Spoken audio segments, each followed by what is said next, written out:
कल हमने अयोध्या नरेश दशरथ की वंदना की थी। अब गोस्वामी तुलसीदास जी करते हैं कि प्रणवो परिजन सत्य विदेहु जाहि राम पद गूर सनेहु योग भोग मह राखयु गोपी राम बिलोकत प्रगटयु सोई। अयोध्या नरेश दशरथ की वंदना के बाद मैं वंदना करता हूं मिथिला नरेश राजा जनक परिवार सहित राजा जनक को मैं प्रणाम करता हूं, जिनका श्री राम जी के चरणों में गूढ़ प्रेम था, जिन्होंने अपनी भक्ति को योग और छिपा रखा था। ध्यान से समझने की बात है। राजा जनक अपनी भक्ति को योग और भोग में छिपा रखा था, पर जैसे ही भगवान श्री राम दिखे देखते ही भक्ति प्रकट हो गई। महाराज और महाराज इक्ष्वाकु दोनों भाई थे। की कथा आप जानते होंगे। दोनों कुलगुरु वशिष्ठ थे। दोनों ने यज्ञ करने की सोची, निमि ने भी इक्ष्वाकु ने भी। अब जब यज्ञ होता है तो कुलगुरु को बुलाने की बात होती है। अब वशिष्ठ जी को एक साथ बुलाया गया तो वशिष्ठ जी ने कहा कि कहां कहां यज्ञ करें। तो सोचा उन्होंने कि हम बारी बारी से करते हैं, पहले इक्ष्वाकु का कर लेते हैं फिर निमि का करेंगे। ये बात जब निमि को कहा गया तो निमि को अच्छी नहीं लगी। निमि ने अपने कुलगुरु वशिष्ठ को श्राप दे दिया। क्या श्राप दिया कि आप देह विहीन हो जाइए। अब वशिष्ठ की देह न रही, वशिष्ठ जी बिना देह के हो गए। अब इंद्र के यहां पहले सोचे कि देवताओं का यज्ञ कर ले फिर का यज्ञ करेंगे, ऐसा वशिष्ठ जी ने सोचा था। अब वशिष्ठ जी के देह नहीं रही, वशिष्ठ जी बिना देह के हो गए। अब प्रति उत्तर तो होगा ना। उन्होंने श्राप दिया तो बदले में वशिष्ठ जी ने भी श्राप दे दिया निमि को, वो भी बिना देह के हो गए। निमि के शरीर से निमि की आत्मा अलग हो गई। देवताओं ने पूछा,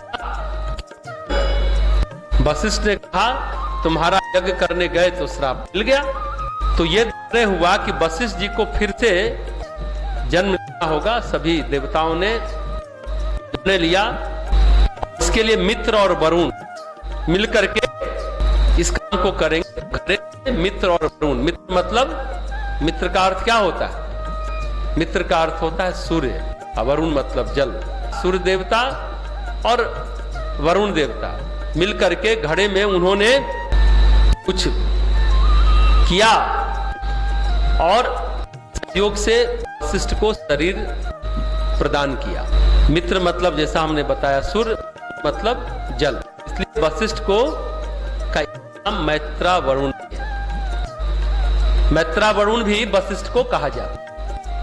दोनों की ऊर्जा घरे में आई, दोनों की एनर्जी, दोनों की शक्ति, दोनों की प्राण ऊर्जा, प्राण वायु घरे में आई और नया शरीर मिल गया। और निमि कहां रहेंगे? अब निमि भी बिना शरीर के हो गए, शरीर विहीन हो गए। तो कहा गया निमि मनुष्य के पलकों में वास करेंगे, उनको उसके पलकों में वास दिया जाए। अब निमि हो गए पलकों के देवता। पलक झपकना जिसको कहते हैं ना, कहते पलक झपकना यानी निमिष। निमिष जो बोलते हैं, इस शब्द निमि से बना, पलक झपकने को निमिष कहते हैं। कुछ लोग निमेष भी बोलते हैं। एक निमेष की बात जो होती है वो होती है। फिर शरीर मंथन किया गया। निमिष के शरीर का मंथन किया गया। तो मंथन किया तो मिथि पैदा लिए। मिथि, मंथन से मिथि बने, राजा मिथि।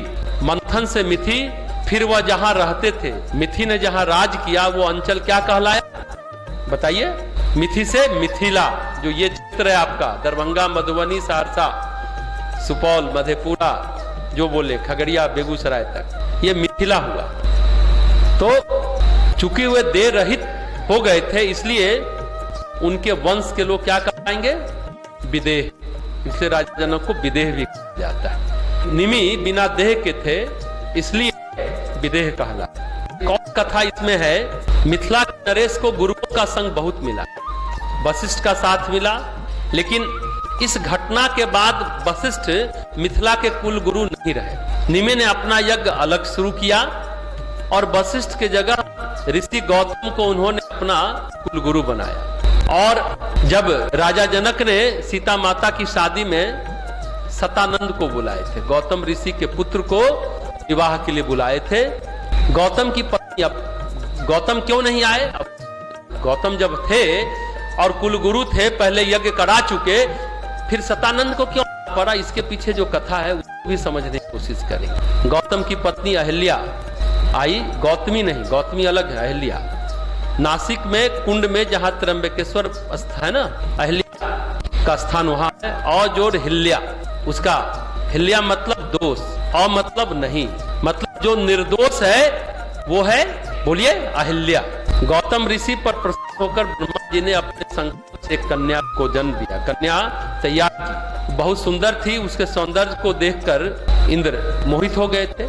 चूंकि सौंदर्य में कोई दोष नहीं था, इसलिए उसका नाम अहिल्या पड़ा। जब अहिल्या का निर्माण हुआ तो इंद्र मोहित हुए, उन्होंने सोचा इसको भी अप्सरा बना लेते हैं, लेकिन ब्रह्मा जी ने कहा कि नहीं, इसको अप्सरा नहीं बनाएंगे।